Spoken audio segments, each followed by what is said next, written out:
Bem Viver está chegando na sua casa. Esse é o nosso encontro para falar sobre como a nossa vida e a de todos que moram nesse mundo pode e deve ser melhor. E aqui a gente acredita que essa revolução passa pela alimentação saudável, pela agroecologia, pela saúde e também pela cultura. Eu sou Luane Belli e te convido para pensar sobre como atos do cotidiano podem transformar realidades. Então vamos lá, vamos ver o que tem para hoje. No Dica de Saúde, você vai saber como melhorar a sua imunidade com ervas. Também vai conhecer uma outra planta muito benéfica para a saúde, a capuchinha. A gente ainda fala de reforma agrária, de reflorestamento e, no fim, tem uma receita farta para toda a família, além de uma reportagem sobre as lendas e mitos do Rio São Francisco. Então, fica com a gente que o Bem Viver está só começando. Um chá de erva fresquinha, colhida na hora, além de ser muito saboroso, pode fazer super bem para a nossa saúde, para aumentar a imunidade, que é muito importante, né, nesse momento de pandemia, em que muita gente não está mais podendo ficar em casa por causa do trabalho. Tem também mudança de temperatura que já começa a ficar mais baixa e nos deixa aí mais vulneráveis para várias doenças respiratórias. Então hoje a gente tem uma dica sobre como você pode cultivar e utilizar diferentes ervas como aliadas na sua saúde.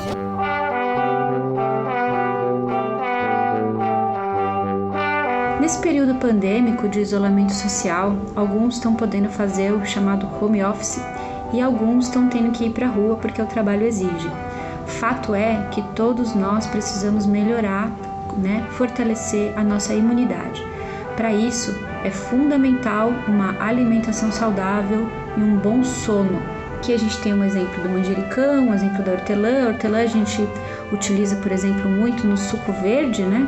Todo mundo já ouviu falar do suco verde, é um suco que melhora muito a nossa imunidade. O sono, né? Toda noite, antes de dormir, uma xícara de chá de erva cidreira, uma xícara de chá de camomila ou de erva doce vai fazer você dormir melhor. As plantas também ajudam a harmonizar o ambiente. Então, às vezes, você consumindo uma fruta em casa, você pode também preparar uma muda.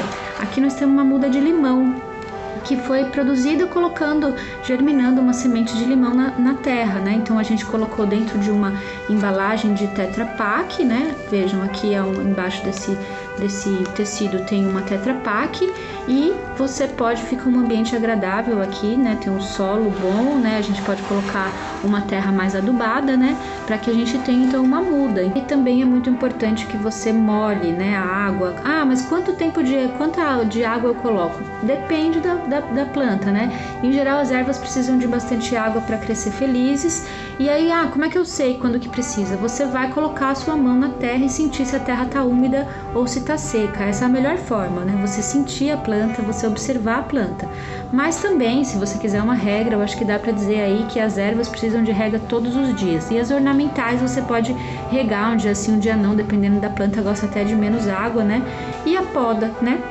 Então aí dependendo da erva você vai podar para fazer no caso do manjericão é importante você podar em cima de uma geminha, né, que é o encontro de vários galinhos, então você poda e aí você pode desfolhar ou você pode usar dessa forma mesmo para fazer o seu suco ou para fazer o seu molho, né, da maneira como você achar, qual for a sua receita, né. Sabe uma coisa bem legal também que dá para fazer, no caso com a hortelã, você pode temperar gelo, coloca as folhinhas ali na forma com água e depois você pode usar esse gelo de várias formas, desde suco, com água aromatizada também, e aí você vai ter sempre esse reforço na sua rotina.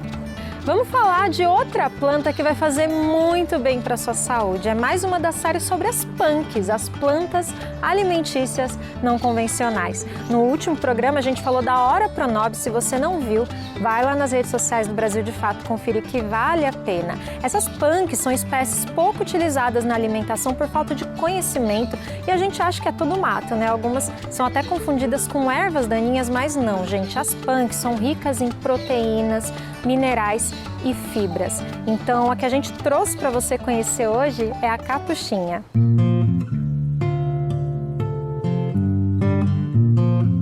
Há quem a conheça por chagas ou mastruço, mas o nome mais conhecido entre nós brasileiros é capuchinha, uma das espécies mais comuns entre as plantas alimentícias não convencionais.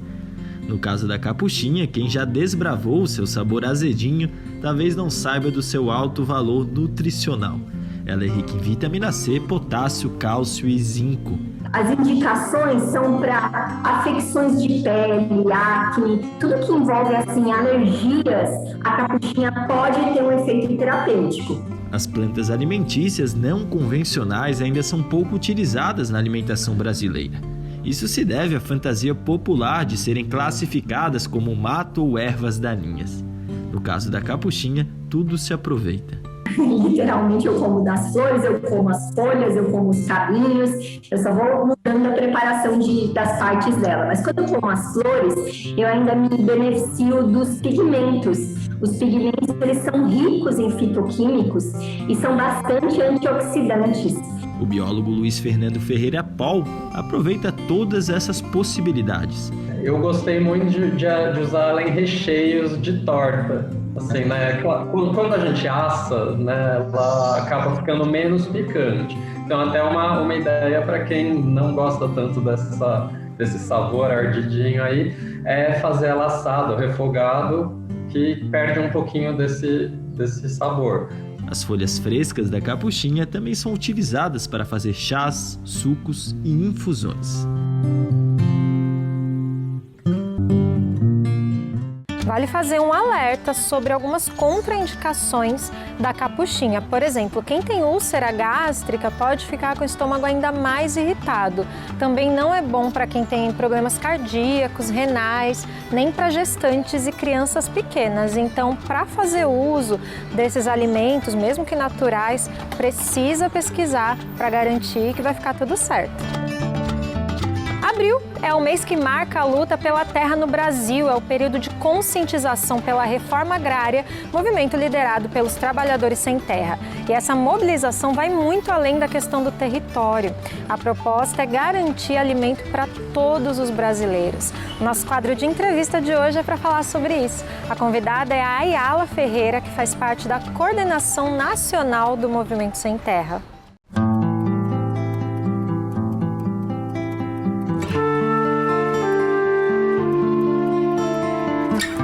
O Abril Vermelho, né, como assim ficou apelidado pelos meios de comunicação, representa o mês de luta, né, dos trabalhadores rurais sem terra, pela democratização da terra e da reforma agrária, né?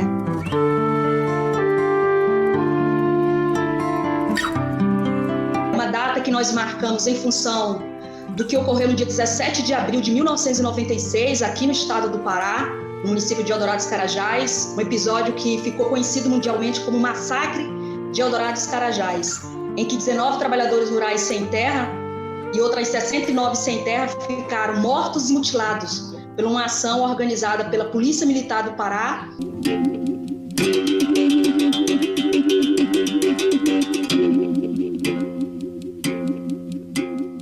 É importante que todos saibam que quando nós falamos de reforma agrária, ela não é só assunto e uma reivindicação de um movimento que luta pela terra e pela reforma agrária. Ela está prevista na Constituição brasileira. Então, o que o movimento faz é reivindicar com o que está previsto na Constituição brasileira se materialize efetivamente, né? Então, a centralidade da reforma agrária no nosso país, ela tem várias dimensões, mas eu destacaria alguns aspectos que eu acho que é importante. A primeira, de que ela escancara para a sociedade brasileira de que nós temos um problema fundiário brasileiro, um problema vinculado a uma realidade de extrema concentração da terra nas mãos, né, de meia dúzia de latifundiários ou de pessoas que representam o agronegócio no Brasil. Então, quando você fala em reforma agrária, você fala da possibilidade concreta, né, de ter alimentação na mesa de toda a sociedade brasileira. Todos nós sabemos, e isso são dados oficiais do Estado brasileiro, né, do governo brasileiro, né, boa parte da alimentação, né, que alcança a mesa dos brasileiros e brasileiras vem da agricultura camponesa, vem da reforma agrária, vem da agricultura familiar.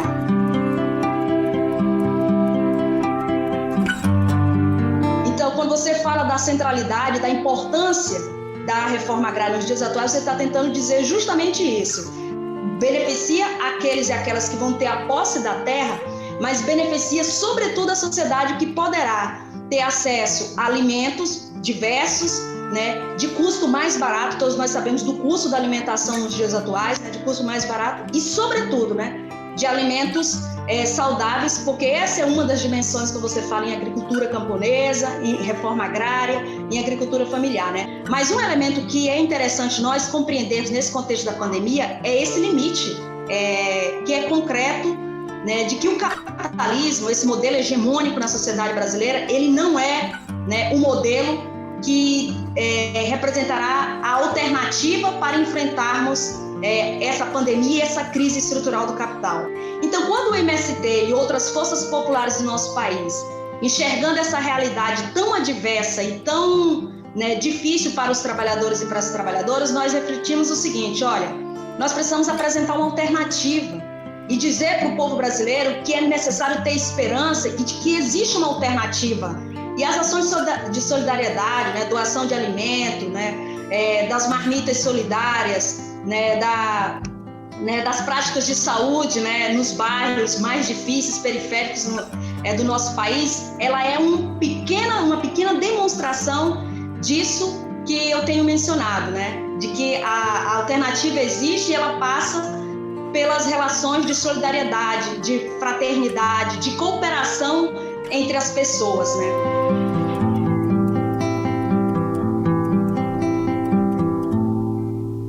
Pois é, e agora você vai ver na prática um dos exemplos desse trabalho grandioso, que ao contrário do que muitos dizem, não se trata de tirar a terra dos outros, pelo contrário, eles estão dando valor a terras que estavam sem uso e estão promovendo sustento, qualidade de vida e preservação ambiental.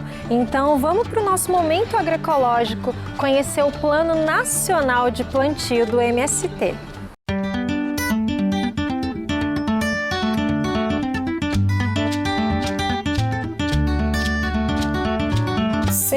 De árvores em 10 anos. Esse é o Plano Nacional de Plantio do Movimento dos Trabalhadores Rurais Sem Terra, o MST. O objetivo é recuperar áreas degradadas por meio da criação de agroflorestas e quintais produtivos. Em Minas Gerais, o projeto ganha força em uma área fortemente atingida pela mineração. Ao menos 9 territórios da reforma agrária foram impactados pela ruptura da barragem do Córrego do Feijão em Brumadinho e em Mariana. Cerca de 6 anos depois dos crimes, os assentados do MST de Minas Gerais já plantaram mais de 130 mil mudas de árvores. Com isso, o Plano de Minas Gerais vem para reconstruir o que essas empresas da mineração destroem, fazendo o plantio em áreas de APP, como nascentes, topos de morro, mata ciliar na beira dos córregos e dos rios, conciliando com essa produção de alimentos saudáveis. O Plano Nacional Plantar Árvores, Produzir Alimentos Saudáveis vai além do reflorestamento. Ele propõe um sistema produtivo com árvores, levando em conta a diversidade geográfica e cultural do nosso território nacional. Esse plano do MST vem para denunciar uma crise estrutural do capitalismo na sua dimensão ambiental, a partir da destruição ambiental feita pelo agronegócio e principalmente pela mineração.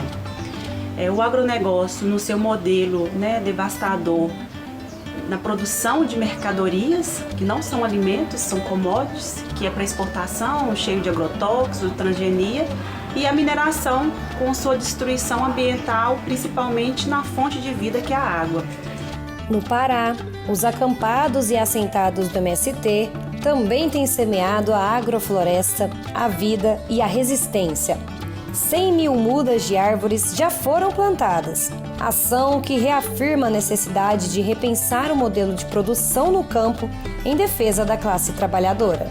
É necessário que, com o debate do plano, possamos elevar essa dimensão ambiental da consciência dos camponeses na sua relação com a natureza e a produção de alimentos. Porque entendemos que nós, camponeses, mas a sociedade como um todo, vivemos em um país que tem um modelo de produção hegemônico capitalista que é destruidor, que é um modelo que pensa não na produção de alimentos, mas na produção de mercadoria, para se ter como resultado o lucro. No Brasil, nós temos mais de 300 povos indígenas, a maior diversidade de povos indígenas do mundo. Todos esses povos, eles estão dentro dos seus territórios, ou estão lutando para estar dentro dos seus territórios. Esses territórios, pela Constituição, são patrimônios da União. Portanto, eles servem para o usufruto exclusivo dos povos indígenas, e só para os povos indígenas.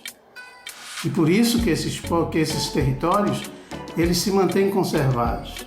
Muitos biomas no Brasil existem devido à permanência dos povos indígenas em seus territórios. Portanto, os territórios dos povos indígenas no Brasil, eles ajudam todo o ambiente do planeta, todo o clima e todo o ambiente do planeta Terra. Ajuda na alimentação e ajuda também no bem viver de todo o planeta Terra. Obrigada, Antônio, por reforçar aqui no programa o papel fundamental da população indígena na preservação do nosso território. Um abraço para você em nome de toda a nossa equipe. Para você que está acompanhando a gente ao vivo, tá no período do almoço, e eu espero que você não esteja morrendo de fome nesse momento, porque a receita que a Letícia Massula tem para hoje vai maltratar um pouquinho. Um pratão daqueles de mãe para comer com a família toda e se fartar. Uma rabada com agrião e polenta.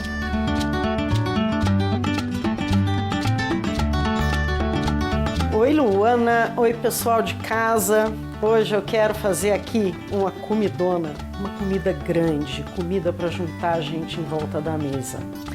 E dentro dessa categoria das comidas grandes, que eu adoro, comidona, eu quero fazer uma representante legítima das paneladas, as famosas comidas ADA. Você conhece? A galinhada, a buchada, a peixada, a feijoada. E eu vou fazer aqui uma das mais queridas, prato favorito de muita gente, a rabada. Você vai precisar de um pouco de açúcar. Eu estou usando aqui um pouco de açúcar mascavo, orgânico. Eu vou usar também óleo comum, né? Você pode escolher o que tiver aí. Um pouquinho, uma pitadinha de cominho. Eu tenho aqui, olha, um mix de pimenta preta, né, pimenta do reino. Eu tenho um pouco de semente de coentro e pimenta malagueta.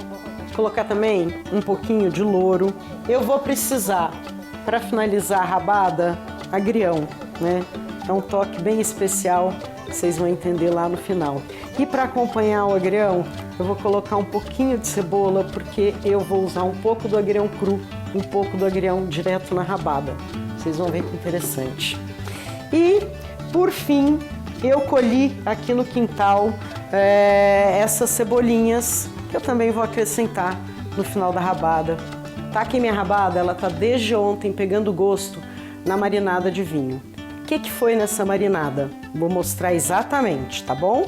Foi cebola em cubinhos, cenoura em cubinhos, um mix de talo de cebolinha com talo de salsinha, folha de louro, folha de alfavacão, vinho tinto seco e essa mistura aqui de especiarias que tem pimenta do reino em grão, semente de coentro, um pouco de cominho, pimenta malagueta seca e açúcar mascavo. Tudo isso eu misturei, coloquei na rabada, fechei no saquinho e deixei durante toda a noite. É assim que ela fica no dia seguinte. Eu vou temperar com sal a carne, a rabada. Por que eu tempero depois? Se eu coloco o sal antes na marinada, a carne desidrata e ela vai endurecer. Eu vou separar o líquido da marinada dos sólidos, ou seja, a carne e todos aqueles temperos. Eu quero os três separados. Então, olha só, eu tenho aqui a carne da rabada, depois que eu tirei da marinada, eu tenho os sólidos da marinada e eu tenho aqui o vinho já temperado com as especiarias da marinada. O que é importante agora? É nesse momento que eu vou colocar sal. Mas antes disso, eu vou aqui aquecer minha panela. Eu tô aqui dourando a minha carne. É muito importante esse processo de dourar. Nesse processo acontece uma reação muito importante, que se chama reação de Maillard.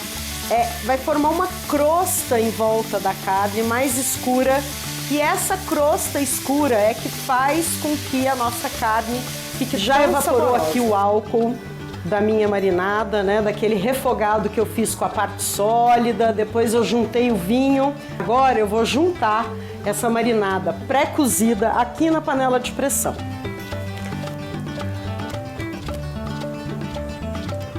Olha só, pessoal.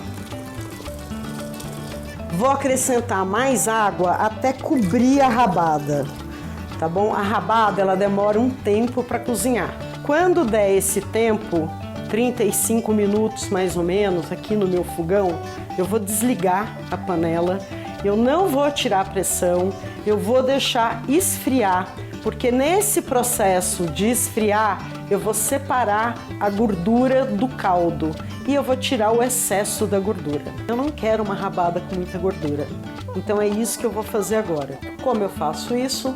Eu uso uma pequena concha, tá? E vou com ela bem delicada, passando pela superfície do caldo e deixando entrar na conchinha só a gordura. Olha, passar então aqui a rabada para a panela para a gente finalizar. Ela tá super bem cozida, ela tá soltando do osso, tá do jeito que a gente quer. Vai engrossar um pouco o caldo. Eu vou experimentar o sal. Eu vou juntar essa cebolinha para ela cozinhar no final. Enquanto isso, eu vou fazer aqui o angu, a polenta, que vai acompanhar a rabada, tá bom? Eu vou acrescentar um pouquinho de sal na água fervendo. Aqui mais um pouquinho de água porque perdeu um pouco. E agora eu vou começar a fazer a polenta, né, ou angu, dependendo da região de onde você é, né? Eu, como boa mineira, chamo de angu, né? Vou pegar o fubá e eu vou jogar num movimento que se chama movimento de chuva. Eu vou deixar ela agora cozinhar aqui no fogo um pouco mais baixo. Enquanto isso, vou fazer aqui a saladinha, que é aquela dica para quem quiser repetir em casa. Bom, tá aqui o meu agrião lavadinho. Super simples, pessoal. Só vou colocar ele aqui no prato. Olha, tá aqui no prato. Cebola roxa cortada bem fininha. Um pouquinho de sal.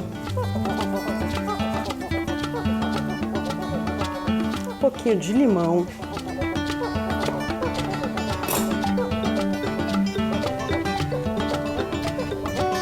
E um toquezinho de azeite.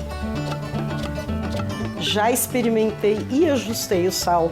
Eu vou virar ela na travessa que a gente vai servir e vou finalizar aqui a rabada que está cozinhando, terminando de chegar com as cebolinhas lá atrás, tá? A rabada já tá bem grossa, a cebolinha já cozinhou, minha polenta já tá lá descansando, hora do agrião. Eu vou colocar o da rabada, vou apagar, vou misturar, apagar o fogo, tá? Enquanto isso, vou fazer aqui a saladinha. Vou colocar também na rabada, junto, um pouco de folha de salsinha, tá? Não é nem cortada, é folha mesmo, ó. Vou tampar a panela. A rabada tá aqui num cheiro maravilhoso. Chegou aquela melhor hora, né? A hora de comer. Ai, eu tenho essa alegria de ser a primeira, né? Beijo, até a próxima. Se fizer, passa para contar no meu blog Cozinha da Matilde e em todas as redes do Brasil de Fato. Beijo para vocês, beijo para Luana. Bom final de semana. Sem palavras, Letícia. Eu só espero que um dia a equipe do Brasil de Fato me leve para apresentar aí do seu lado, poxa, para eu aproveitar um pouquinho, não ficar só passando vontade aqui, Fica aí o meu apelo, gente. Bom, para finalizar esse programa saborosíssimo que a gente teve hoje, vamos colocar aquele tempero especial de cultura? Vamos para o Mosaico Cultural falar do Rio São Francisco, nosso velho Chico, que é uma das maiores riquezas naturais do Brasil. Ele é o maior curso d'água que passa dentro do nosso território, banhando mais de 500 municípios. E essa presença tão forte não tem impacto só no ambiente. O velho Chico é um personagem vivo da cultura do sertão e tem muita história para contar.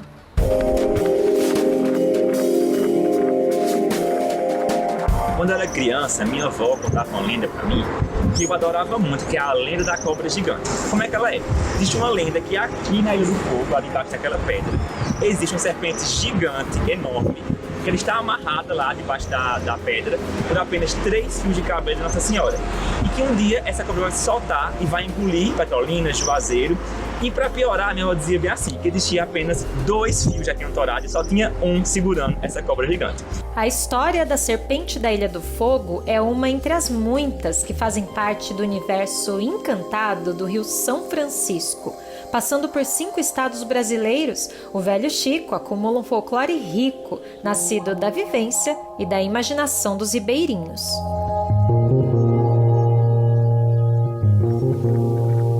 Até a origem do rio tem explicação por uma lenda. Ele teria nascido das lágrimas de uma mulher indígena saudosa do noivo, que saiu para uma batalha e jamais retornou. Outra história que assusta muita gente é a do Nego d'Água. Ele mora nas profundezas do rio e vira o barco de quem tenta pescar durante a piracema.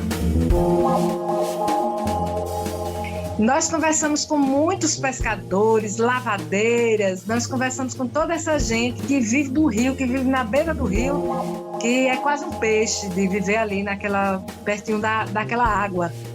E eles narram os mistérios, as fantasias que perpassam, claro, no seu imaginário. Então, foi muito comum ouvir de cada pescador as histórias bem parecidas de que eles viam mesmo o Nego d'Água. Eles perguntam, você viu o Nego d'Água? A gente perguntava para eles, mas você viu? Vi, sim. E nós vemos mesmo. Essas histórias, essas fantasias, elas nos alimentam, elas passam pelo nosso coração. Então nós vemos. Apesar de toda essa riqueza, o folclore da região é pouco valorizado e conhecido no país. Isso foi o que incentivou o professor Bruno Alexandre a compartilhar as histórias que a avó contava. Ele começou na internet com um vídeo que passou de 1 milhão de visualizações. A partir daí, a história virou livro. Eu queria trazer para Petrolina, para as crianças, esse senso de pertencimento, de ler o livro, de se imaginar na história. Poxa, é na minha cidade, então a lenda é aqui, a magia acontece aqui. Com esse livro também é tornar a Petrolina conhecida por um mundo. Eu quero que alguém de Londres leia esse livro e pense, poxa, eu queria morar em Petrolina. Assim como eu pensei, eu queria morar em Londres quando eu li Harry Potter. Não, agora eu quero morar em Petrolina. Lá tem essa cobra gigante, lá tem magia, sabe? Eu quero tornar a Petrolina conhecida para o mundo, para o universo. Então, eu quero que as pessoas leiam esse livro e se sintam aqui, sabe? Sentindo esse mundo mágico que é o sertão.